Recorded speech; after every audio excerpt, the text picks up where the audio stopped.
മാഷേ,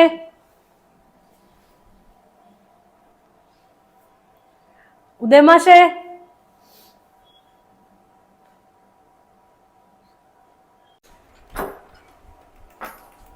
ആ രമ്യക്കുട്ടിയോ? വാ അകത്തേക്ക് വാ.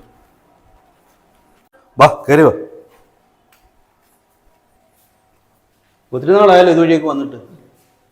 എന്ത് ചെയ്യാനാ മാഷേ, ഓരോരോ പ്രശ്നങ്ങളല്ലേ. പിന്നെ മാഷിനെ കോണ്ടാക്ട് ചെയ്യാൻ ഒരു വഴിയില്ലല്ലോ. ഞാൻ പുറത്ത് വെച്ച് അനിതയെ കണ്ടപ്പോൾ അവളാ പറഞ്ഞ് മാഷിന് സുഖമില്ലാതെ കിടക്കുമായിരുന്നു എന്നൊക്കെ. പിന്നെ ഫോണൊന്നും ഇല്ലാത്തതുകൊണ്ട് നേരിട്ട് വന്ന് കണ്ടല്ലേ പറ്റൂ. മോക്കറിയത്തില്ല, ഞാൻ ഫോണൊന്നും ഉപയോഗിക്കാറില്ല. എപ്പോഴും പുസ്തകമൊക്കെ വായിച്ചിട്ടുണ്ടെങ്കിൽ ഇരിക്കത്തേ ഉള്ളൂ. പിന്നെ ടീച്ചറില്ലേ മാഷേ? ഈ മോളെ അവള് സിംഗപ്പൂരില്ല, മോന്റെ കൂടെ അവിടെ.